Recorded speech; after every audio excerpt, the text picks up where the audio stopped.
Hola, hola. Gracias por estar aquí. En inglés creo, ¿no? ¿Eh? English or Spanish? Bueno, whatever. Ah, es en inglés, ¿va? I don't know. ¿Es en español? No, en inglés, en inglés. En inglés. Sorry. Switching gears. Hello. Good afternoon. Thanks for being here. It is my privilege to be sitting with one of the most amazing women in this country and this continent, with Veronica. Her story is incredible, and we're going to talk about a lot about something that it's almost a cliche, about building a team. Veronica took her company from the Burgos, a small town in northern Spain, or small city, to 20 countries. She was successful in selling this company to ABB. So she has achieved what most entrepreneurs in this summit are dreaming about. So let's start with that, Veronica. Given your success and what you have achieved, if there was one thing that you have to tell and had to tell entrepreneurs about, the one thing that was the difference for you to achieve what you achieved, what would you tell them? Well, first of all, thank you, Alvaro, and it's my pleasure to be with you here today. And I think it's difficult to say only one thing, so allow me to say that I think this is a combination of 4 ingredients. First is well-defining purpose, mission, vision of the company. Second is securing alignment. No? So I always say that everything is about coherency between the vision and the mission and the decisions you take in the day-to-day. And in this sense, I talk about 2 main aspects, no? Technology and talent. And because you asked me to select only one, which is one thing. Very hard, I would say talent is the most relevant aspect you need to work. And I think it's the most difficult, no? Because of the diversity and because the world is diverse and you need to secure you have a diverse team next to you. Okay, so I see a lot of young faces here, and I'm sure they're thinking, oh my God, they sound like my grandfather. One more that is saying, it's all about the talent. I'm tired about hearing this. Really, I'm trying to build a product. I'm trying to, talent. So by now it's almost a cliche. So help me convince them that it is the most important part in building a startup. As you said, also the hardest. Yep. But it is the most important. To help me convince them that it is the most important thing. Well, I would say the only way you can multiply your effect and your impact is working with your team and working in building the good team for the purpose, the mission, and the vision of the company. And in this sense, allow me also to say that team is not only about the team in the company, it's about the team in your life. The team you have at home, the team because you need to have you might have a partner in your life, and the team you have the partner, but the full team in the company. So this is the only way you can multiply the amount of not only of activities, but the way you achieve success. So this means not only how do you select the talent, how you integrate the talent, how do you manage the talent, how do you evolve the talent, how do you evolve the governance of the company, which is so relevant, and most of all, how do you manage culture? Because at the end, talent changes, competences changes, but how do you manage the culture of the company, which for me is one of the most relevant items when related to talent. Yeah. Listen to what she said. And if there's one thing that I would say, we still have 15 minutes more, but if there's one thing, if you take away from Veronica today, is that team is not only part, what I heard from her was, that team is not only your team in your company. Mm-hmm. Your team is much wider than that and includes your family, the people that love you, and that's also part of your team. And I think that was a really, really profound insight. So thank you for that. Now, Veronica, you are a visionary that took your company from being an industrial maintenance company to a mobile robotics company. And in a relatively short time. So basically, you pivoted the business. Now, in order to do that, you need to upgrade your team in order to achieve this. So tell us, now you've told us that the most important thing is your team and have alignment, etc. But let's go into the how. How do you upgrade them? How do you upgrade the capabilities of your team so that you can pivot the company? And what's first? You pivot the company and then you upgrade your team, or you first upgrade your team and then you pivot the company? Great questions. And again, there is not only one formula. But so allow me just maybe to give you some background. So I acquired ASTI in 2008. It was a company mainly doing conveying, shuttles, all type of automated systems for the manipulation of goods in the industrial means. And we pivoted the model. I acquired the company in 2008, and we pivoted the model of the business going into mobile robotics. And why? Because it was so relevant. Well, first, because we needed to differentiate. Second, because we needed to add greatest value to our customers. But third, because we needed to productize the talent in our company. And the competences, we needed to convert those in products we could scale. Because the company was mainly based in Spain, in a small region in the north of the country, and I wanted to become global. I wanted to be the global leader in mobile robotics, which of course had nothing to do, and no one was believing any of the things that I was saying. No one ever. I would not have believed you. Claro, it's normal. But that's also an important thing to say, no? That you need to believe in your dream and you need to stick to it. I mean, and really then align all the aspects in the company so that you can make it possible. And again, the team is so relevant because they didn't believe. How could they believe? No, I mean, who's her? Why is she coming here? Why is she buying the company? Why is she talking about mobile robotics? Are you crazy? Why? Mobile robotics in Spain, produced in Burgos, to go global? But the question is, these people had a very good competence in several aspects: mechatronics, electronics, electricity, energy, communication, but they were used in other stuff. So the question is, how do we take these competencies and just combine them in a different way? And how can we make, and I think that's our responsibility as leaders, is how do we make our people flourish? How do we take our people to the next level, doing things they would have never expected? And that's our role, not doing ourselves. It's allowing them and empowering them, envisioning them, and nurturing our vision with their own vision on how can we achieve the change. And that's what we did. So we started little by little. Of course, transformation, there are many ways of transformation, but so instead of changing the woods, we just said, okay, we keep doing what we were doing because we needed the money. And then we created a separate team to start doing mobile robotics. So we took several people from the company that were very innovative, early adopters. They were willing to bet on the dream. And then with some external competencies from the market, and we built this small team. And they started in the mobile robotics, and they showed our customers and they showed their colleagues that we could really pivot the business and we could really make the change. And then the change was only natural. And everyone started to believe, and then everyone said, wow, mobile robotics is our future. And then everything became a positive spiral. And in this sense, because talent was so relevant for us, we built what we call the Talent 4.0, which was, ASTI. Who knows ASTI? ASTI was not super known. It's not Toyota. It's not ABB. It's not a super known company. Based in Burgos. Many people on the earth cannot even pronounce Burgos, no? So where is Burgos, no? And what the hell goes on in Burgos? Moreover than being called for the Spaniards. So the question was, how can we attract talent on time?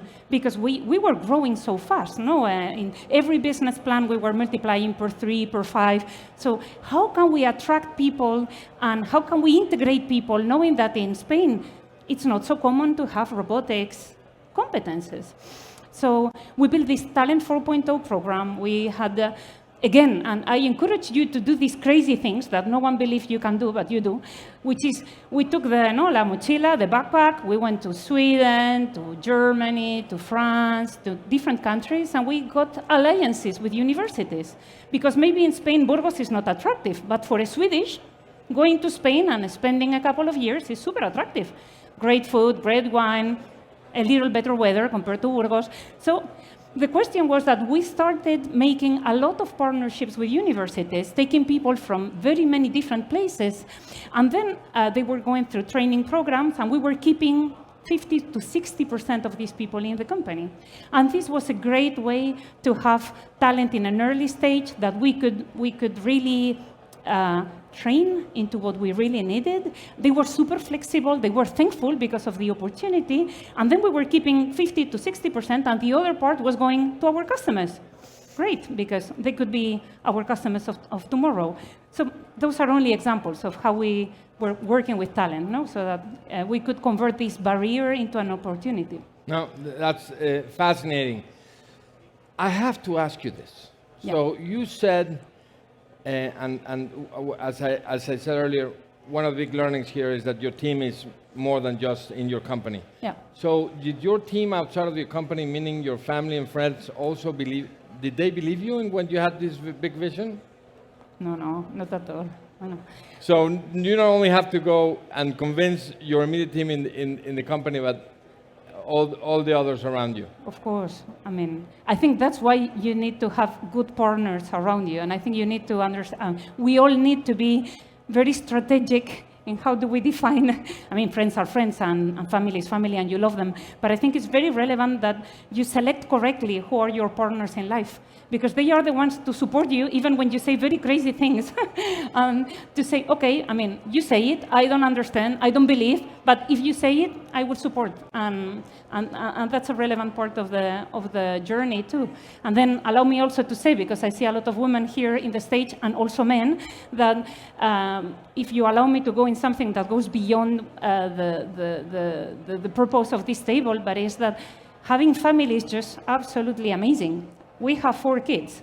And the only way you can do great family, great friends, traveling or whatever is your hobby, plus a super company or super companies and super entrepreneurship is working with this team mindset in whatever you do, not only company, life, home, your partners in life. It's essential. I love it. I'm sure a lot of you felt identified with this exact things that your family is saying, are you crazy? Why are you doing that? And in many ways, that's the life of an entrepreneur. Mm-hmm. So I think your example is great. So in the last few minutes that we have, let's talk about the future. So right now, we are all talking about generative AI. We've had a displacement of blue-collar workers for now, 150 years. But for the first time, we're seeing displacement or the potential displacement of white-collar workers with generative AI. Tell us your perspectives about the future of work, the future of white-collar related to generative AI, and how work is gonna change, and how, especially as we talked about, in upgrading the capabilities, in building your team, et cetera, et cetera. Well, that's a very difficult question, and I think everyone is constantly thinking about this, no? How the world is changing, how competencies are changing, and how the people we hire every day might not be the good people for the company in 2 years' time. And this is because this is because of many reasons. Why the context is changing, no volatility, how the company is changing, and then how competencies are changing. And then how people embrace technology as part of their job. Something that we say constantly, we were producing technology, right? We were producing mobile robots, but we needed to be. You cannot help your customers to transform themselves if you are not first transforming yourself. And if you do not first understand that your company needs to be constantly updating and transforming in order to be able to execute your mission, which is transforming your customer in whatever you do. So for this, and this means, of course, a culture, again, innovative and of agile and that embraces change, but also it's the fact of how do you select the competences and how do you understand that you cannot know everything you will be needing to know, and no one will. So I think the world has dramatically changed from the perspective that this is no longer about going to university and then having the work of your life. This is about, no, you were talking before about we are constantly learning, and how do we go back to school?